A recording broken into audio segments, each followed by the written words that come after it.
அன்பு உறவுகளை வணக்கம். இன்றைக்கி இந்த எபிசோடில் ஒரு டிஃப்ரெண்ட் டேஸ்ட்டில் ஒரு மசாலா கொழுக்கட்டை எப்படி செய்கிறதுன்னு சொல்லி பார்ப்போம்.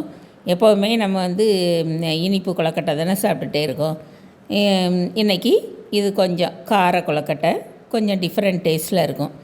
இது காலையில் பிரேக்ஃபாஸ்ட்டுக்கும் எடுத்துக்கலாம், மத்தியானம் லஞ்சுக்கும் லஞ்ச் பாக்ஸில் எடுத்துக்கலாம், ஈவினிங் ஸ்நாக்ஸாகவும் குழந்தைகளுக்கு கொடுக்கலாம். இது எப்படி செய்கிறதுன்னு சொல்லி பார்க்கலாமா? இதுக்கு ஒரு கப்பு பச்சரிசி மாவு எடுத்துக்கிறணும். பச்சரிசி மாவு நம்ம கடைகளில் வாங்குகிற பாக்கெட் மாவாக இருந்தாலும் சரி, அல்லது கொழுக்கட்டை மாவு நம்ம வீட்டில் ரெடி பண்ணி வச்சுருந்தோன்னா அதையும் யூஸ் பண்ணிக்கலாம். அது எப்படி பண்ணுறது அப்படின்னு சொல்லிட்டு ஏற்கனவே பதநீர் கொழுக்கட்டைன்னு சொல்லி ஒரு எபிசோட் இருக்கும். அதில் நான் ஏற்கனவே சொல்லியிருக்கேன், இருந்தாலும் இன்னொரு மறுநாள் சொல்கிறேன். ஒரு கப்பு பச்சரிசியை ஒரு அரை மணி நேரம் ஊற வைக்கணும். அப்புறம் அதை நல்லா தண்ணியெல்லாம் வடிச்சிட்டு அரிசியை நல்லா வாட விட்டு அப்புறம் மிக்சியில் போட்டு திரித்து புட்டு மாவு பதத்துக்கு திரித்து எடுத்துக்கிறணும்.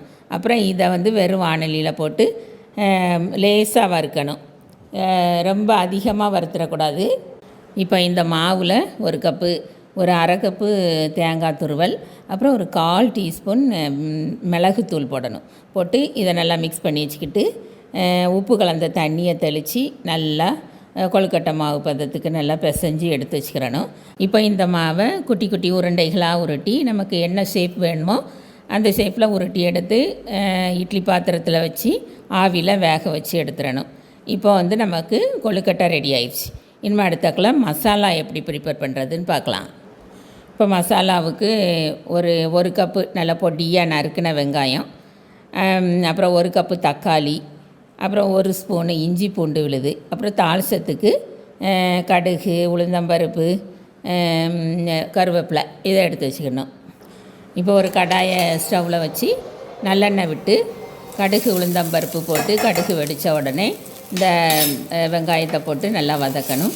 அப்புறம் அது கூட தக்காளியையும் போட்டு நல்லா வதக்கணும். இது கூட ஒரு அரை ஸ்பூனு வத்தல் பொடி, ஒரு 1/4 ஸ்பூன் மஞ்சள் தூள், அப்புறம் ஒரு ஸ்பூனு நாட்டு சர்க்கரை அல்லது வெல்லம் இதை போட்டு நல்லா வதக்கிக்கிட்டு ஒரு அரை கிளாஸ் தண்ணியை விட்டு நல்லா மூடி வச்சிடணும். ஏன்னா இது நல்லா வதங்கி ஒரு மசால் நல்லா ஒன்று போல் வெந்து வரணும். இதில் கொஞ்சமாக உப்பு சேர்த்துட்டு நல்லா இந்த மசாலா ஒரு நல்லா வெந்து வந்த பிறகு இந்த கொழுக்கட்டை அவிச்சு வச்சுருக்கோம்ல அதை அதுக்குள்ளே தட்டி நல்லா விரவி அப்புறம் அதில் கொஞ்சம் கொத்தமல்லி இலையை தூவி அப்படியே இறக்கிற வேண்டியதுதான். நல்ல டேஸ்ட்டாக இருக்கும்.